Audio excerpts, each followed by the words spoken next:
People were probably astounded by what they were seeing because clearly the ocean floor had enormous changes in relief. 7 miles down in the deepest cut on Earth, a camera light brushed across something that should not have been there. New footage from the Mariana Trench, a circle of light 15 feet wide on a seafloor, thousands of square miles black. And right at the edge, where the light gives out and the water turns into nothing again. There's a whole lot of questions you get when you find this one spectacular reading. A shape moves, not drifting, not current, moving, with weight, with intention. And then it is gone, back into a dark that has never once been interrupted by anything human. And the camera keeps rolling on an empty patch of sediment where a second ago something was. What the cameras found. That clip ended up on a monitor in Newcastle. Dr. Alan Jameson, a deep-sea biologist, sat alone in his lab and watched it. He rewound it, he played it back. He watched the shape move, and a man who knew this water better than almost anyone alive realized he was looking at something he could not classify. The room was very quiet. He rewound it one more time. In May of 2019, Victor Vescovo piloted the Deep Submergence Vehicle Limiting Factor down to the lowest point on Earth. Challenger Deep, 35,853 feet below the surface in the Western Pacific, in a trench so deep that if Mount Everest were dropped into it upside down, the summit would still sit a mile underwater. To get a sense of just how deep trenches are, if we take the height of Mount Everest, we would still have about a mile of water above us before we get to the ocean's surface. The descent took over 4 hours. 4 hours of falling through total darkness, through pressure that climbed with every meter, through a column of ocean so hostile the submersible needed years of specialized engineering just to survive the trip down. When the vessel touched the seafloor, the water pressure outside the hull was 16,000 pounds per square inch. Sit with that number for a second. 16,000 pounds per square inch, enough force to instantly crush almost any structure ever built.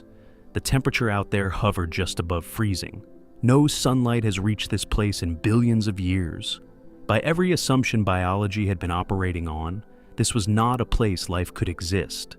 Vescovo surfaced after that first dive and reportedly told his team it was the longest he had ever spent thinking about how thin the wall of his own submersible actually was. It was an amazing experience. It was an amazing dive. I think almost exactly 12 hours, about 3.5 down, 4 hours on the bottom. I think the longest anyone's ever been on the bottom of the Challenger Deep. He had just been to the bottom of the planet, and the thing that stayed with him was that he could feel every minute of it, that he was a soft animal inside a metal shell that was not supposed to be where he had taken it.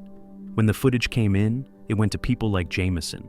He has spent his career on the Hadal Zone, the layer of ocean below 20,000 feet that wraps around the Pacific Rim in 45,000 square miles of trench systems. He thought he knew what he was about to see. A few scavengers, a snailfish or two, scattered, rare. That is not what was on the screen, and this is the part that should bother you. The shape he could not classify, the one moving in the dark at the edge of the light, never came into the frame. It moved through the dark just outside the rig's illumination, and then it was gone. Whatever it was, the camera never saw it directly. It was only there for an instant, and he has been thinking about it ever since. Shock 1. Abundance. The first thing that broke the model wasn't the shadow. It was everything that came before it. When the lights on limiting factor came on at full depth, the researchers were not expecting much. Maybe one organism per square mile, scattered, struggling, eking out a half-existence in the worst environment on the planet. That was the model. That was what every textbook had said for decades. What the footage showed was life everywhere. I am sure that this is the first time a fish in this family has ever been seen alive. This is really an unusual sighting. Amphipods, shrimp-like crustaceans, swarming the bait stations in numbers that made moving clouds in the camera light. Not dozens, hundreds. And these were not normal amphipods. They're shallow water. Cousins are a fraction of an inch. The ones at Challenger Deep were 6 to 8 inches long. Enormous. Now stop and think about what that means. The most extreme environment on Earth is not producing smaller, weaker animals. It is producing larger ones. Sea cucumbers over a foot long, crawling across the sediment with purpose. Snailfish, translucent, gelatinous. finned vertebrates swimming at 26,000 feet, real fish with backbones and skulls and nervous systems functioning normally at depths that should make vertebrate biology physically impossible. Now watch this. Some camera deployments ran for hours, and the activity never stopped. Organisms moving, interacting, competing, feeding. This was not survival behavior. This was a Tuesday afternoon in their world. They were not hanging on at all. They were living. Now, think about what that does to the question Jameson was asking at his monitor. Because if there are that many creatures down there, that many fish, that many giant amphipods, that dense an ecosystem at the bottom of the world, then whatever was moving in the dark at the edge of the frame had plenty to eat. It was not lost. It was not dying. It was at home. And nobody had filmed it yet. Shock 2. Diversity. Now it gets worse for the old model. You would expect a place that hostile to produce one or two hyper-specialized species, maybe a single survivor lineage. That is how extreme environments work everywhere else. Challenger Deep does not work like that.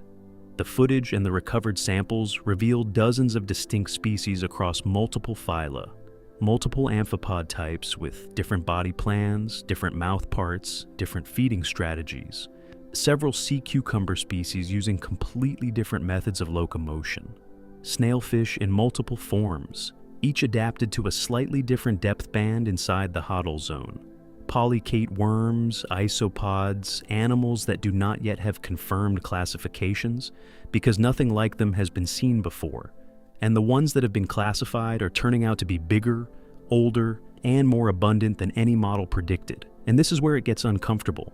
Diversity does not happen by accident. Diversity needs time. Diverse ecosystems do not emerge from desperate marginal places where everything is barely hanging on. They emerge from environments that have been stable and productive long enough for species to diverge, specialize, and carve out distinct niches. Which means Challenger Deep is not just inhabited. It has been inhabited productively for so long that evolution has had the runway to build something like a complete world down there.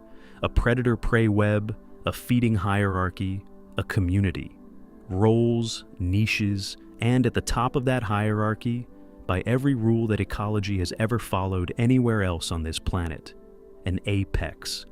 A world where something large enough to disturb the sediment has had millions of years to develop, and the cameras have filmed almost none of it.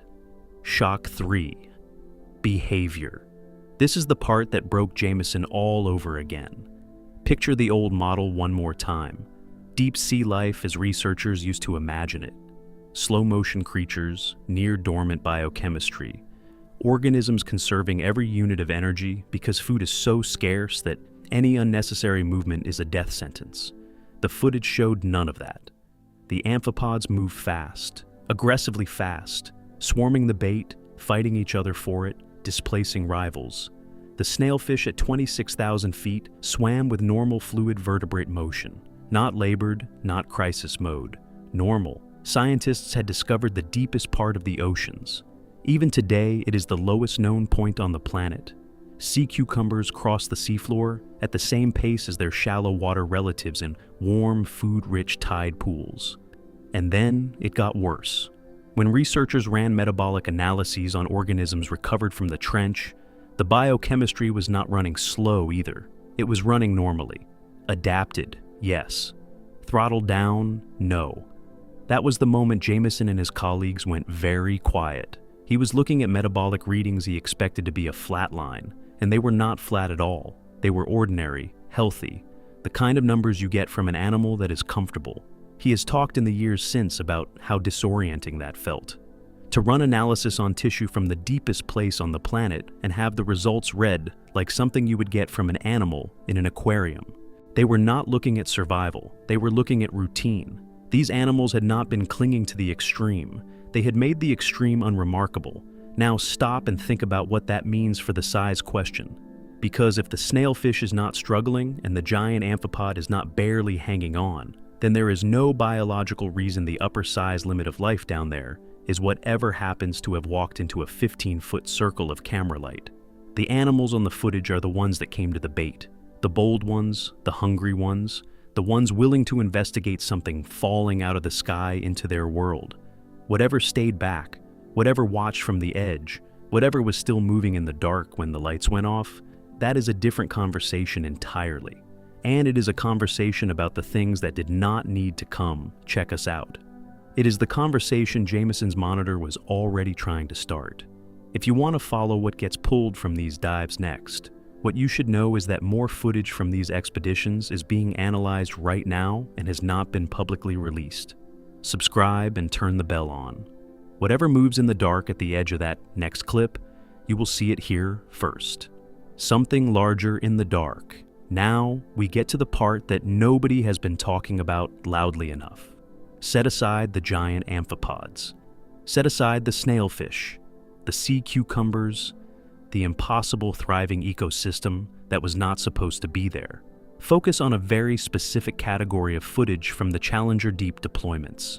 The shots pointed outward, not down at the bait. Out into the surrounding darkness, past the edge of the rig's illumination. In multiple deployments, the cameras recorded large disturbances in the sediment that did not match anything in the frame. The seafloor would be still. Then a section of it would just surge, displaced by something moving close to the bottom, just beyond where the light reached. Not the soft micro-turbulence of an amphipod. Not the slow plow of a sea cucumber, a heavy large mass displacement. The kind of disturbance made by something with weight. Now, watch what happens next. In several of those clips, shapes appear at the absolute outer edge of the light. Not fully illuminated, not close enough to identify, but there, a form, a shadow with biological motion. Not drifting with current, moving with intention, and then gone back into the dark where the cameras cannot follow. Now, stop and think about what physics actually permits down there. Pressure is not a scale-dependent problem. It crushes a small body the same way it crushes a large one, which is to say, it does not crush bodies that have equalized with it. Larger animals can store substantially more energy reserves, which actually matters in an environment where food arrival is unpredictable. A large predator at hodl depth would have access to a real prey base. Those dense amphipod swarms, the snailfish, the sea cucumbers. There is no biological reason a large organism cannot live at full ocean depth. There is only the fact that nothing large has been filmed yet. And here is the detail researchers do not throw out as fast as it sounds in print. Sonar surveys of the Mariana Trench, conducted by both research vessels and military assets, whose data occasionally crosses into the scientific record, have detected acoustic contacts at depths that do not match any known species. Large objects moving at depths where complex biology was assumed, until extremely recently, to be effectively impossible. The standard explanation has always been equipment artifact or misidentified geology. That explanation made sense when the trench was thought to be biologically marginal. It makes a lot less sense now. And it makes even less sense once you understand that those contacts are not all single events. Several of them are repeating patterns. Returns showing up at similar depths along similar slopes in different surveys conducted years apart. People were probably astounded by what they were seeing, because clearly the ocean floor had enormous changes in relief, was very mountainous in some places, had great deeps in other places. Whatever is producing those readings, if it is biological, has territory, it has habits, it has a life history happening 7 miles down that nobody has ever filmed, and that nobody will admit on the record that they think is alive. Jameson, when he reviewed the sediment disturbance footage with his team, described what happened in the analysis room as a specific kind of quiet, not surprise, not excitement. The kind of quiet that happens when experienced researchers see something and realize in the same heartbeat that they cannot explain it, and that explaining it will require capabilities they do not currently have. He has said the air in the room felt heavier. Nobody reached for a notebook. Nobody asked the obvious question out loud, because the obvious question had no good answer. They sat in front of that screen. They did not say anything. Then somebody rewound it again. The camera's unlimiting factor could illuminate a circle of seafloor roughly 15 feet across. The Mariana Trench is thousands of square miles wide. The footage shows what entered that 15-foot circle of light. Whatever stayed outside, it has not been filmed. The disturbing possibility is not that something impossible was caught on camera. The disturbing possibility is that something impossible was almost caught on camera, passed through the very edge of the frame, and disappeared back into the 99% of that seafloor that has never been directly observed by any human or any camera ever deployed. Now, consider the scale of the Mariana Trench specifically. Only a few dozen square yards have ever been directly filmed. A few dozen square yards out of thousands of square miles of trench. The ecosystem we know about exists across all of that unfilmed floor. It has been there, evolving, adapting for millions of years in total darkness, at pressures that should prevent complex life, in an environment we wrote off entirely until very recently. What grows to full size in a place like that, given that much time with no observers? That is the question Jameson took home that night, and it has not gone away. It has only gotten louder every time another dive comes back, with another clip and another shape at the edge of the light and another silence in the analysis room. How life survives the impossible. So here is the part that should make you uncomfortable, because the mechanism is not exotic. It is just simple. Researchers initially assumed deep-sea organisms must have alien adaptations. Reinforced cell walls, weird proteins, biochemistry from another planet. They do not. Their bodies are mostly water. Water is essentially incompressible. The pressure outside is matched by the pressure inside, and the crushing force that would destroy a hollow structure simply never materializes. A snailfish at 26,000 feet does not feel the column of water above it as weight, the same way you do not feel atmospheric pressure right now. The actual challenge is subtler. Maintaining functional biochemistry under that kind of squeeze, keeping proteins folded correctly, keeping cell membranes fluid. The fix is two molecules.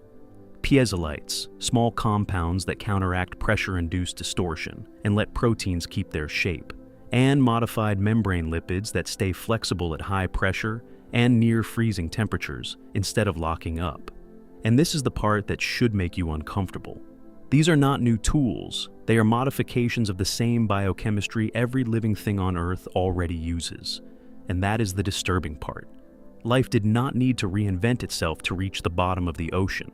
It just needed to adjust, which means the barrier we assumed existed, the wall that pressure and cold and darkness were supposed to put up against complex biology, was never a wall. Pressure is not a wall. It is a door, one that life on this planet already opened, walked through, and built an entire world on the other side of millions of years ago.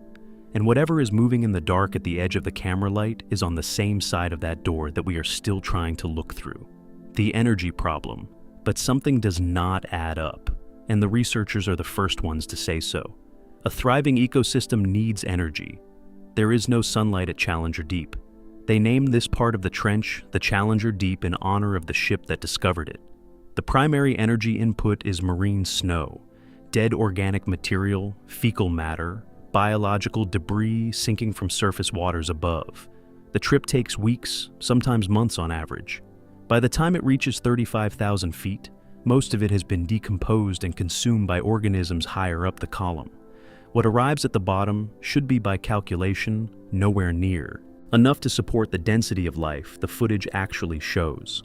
The numbers do not work, not even close. The leading hypotheses are all uncomfortable in their own way. Chemosynthetic bacteria metabolizing sulfur and other compounds straight out of the Earth's crust.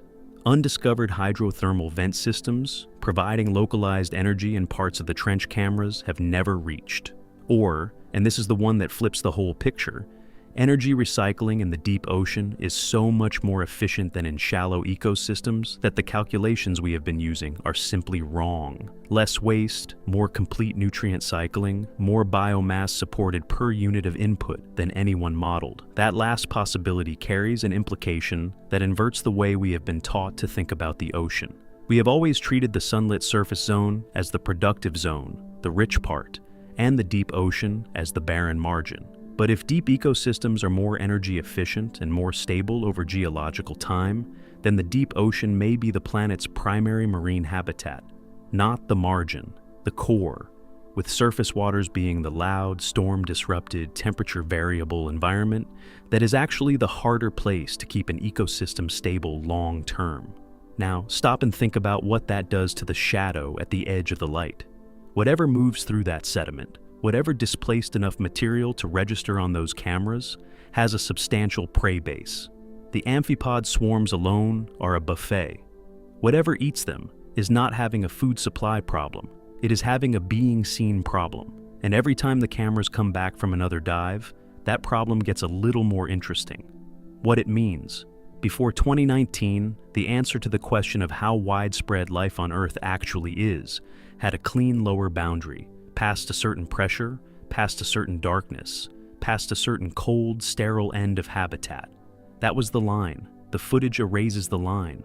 Complex life, organized life, life with predators and prey and behavior and metabolic normalcy thrives at the absolute lowest point of ocean depth, which means everywhere between the sunlit surface and the bottom of the Mariana Trench is potential habitat. That is roughly 90% of Earth's habitable volume. The deep ocean below, 3,300 feet, where no sunlight ever reaches. Less than 1% of it has been directly observed. And it is not empty. It has been continuously inhabited for millions of years. Astrobiologists who study moons like Europa, with an ocean estimated at twice the volume of all Earth's oceans combined beneath ice, in permanent darkness, suddenly had a working precedent for complex life in places where, until very recently, the textbook said there could not be any. And here's the part that should bother you on a different axis. In 2019, Vescovo's cameras also caught something else on the seafloor at Challenger Deep. I went through pretty much all of my electrical power and had to be swapping batteries around and circuits around. It was a great journey. Saw some really interesting things on the bottom. A plastic bag, candy wrappers. At the deepest point on Earth, 7 miles down, our garbage arrived before our science did. When researchers analyzed amphipods from the trench, they found microplastics in their digestive tissue and persistent organic pollutants in animals that have never lived within thousands of miles of human industry. Whatever is alive at full ocean depth, including whatever is moving in the dark at the edge of the camera light, is already eating our contamination, already carrying it. The deepest place on Earth was contaminated before it was understood. So now, hold all of this together. The ecosystem is real. The diversity is real. The behavior is normal. The barrier we thought existed against complex biology was never actually a wall. The trench is thousands of square miles wide, and a few dozen square yards have been filmed. There is more energy down there than the calculations explain. The largest animals in that ecosystem have not been documented, and there are sonar contacts at Hadal, depths nobody can match to a known species. Jameson is still reviewing the footage, the clips with the sediment disturbance, the shapes at the edge of the light. He has gone back to them more than once, slowed them down, watched them frame by frame, mapped the angle the disturbance came from, compared it against the body plans of every animal he knows lives down there, and ruled them out one at a time. Right now, even as you are watching this, that work is still going because nobody who has seen those clips has been able to put them down. The footage is sitting on a hard drive in a lab in Newcastle. And somewhere on it, at the edge of a circle of light 15 feet across, is the only direct visual evidence we have ever recorded of something large moving in the dark at the bottom of the Mariana Trench. And whatever it is, it left. The deepest place on Earth is not empty. It is full of life. And something living there. Something heavy enough to displace sediment. Something large enough to register on sonar at depths where nothing that size should exist. Something already casting a shadow at the edge of a camera light has not been filmed yet. Not because it is not there, because the camera is too small, the light reaches too short a distance, and the trench is too vast and too dark and has been left alone for too long for anything we have deployed to do more than graze the surface of what lives in it. Vescovo went to the bottom of the world and turned on a light. What gathered at that light was astonishing.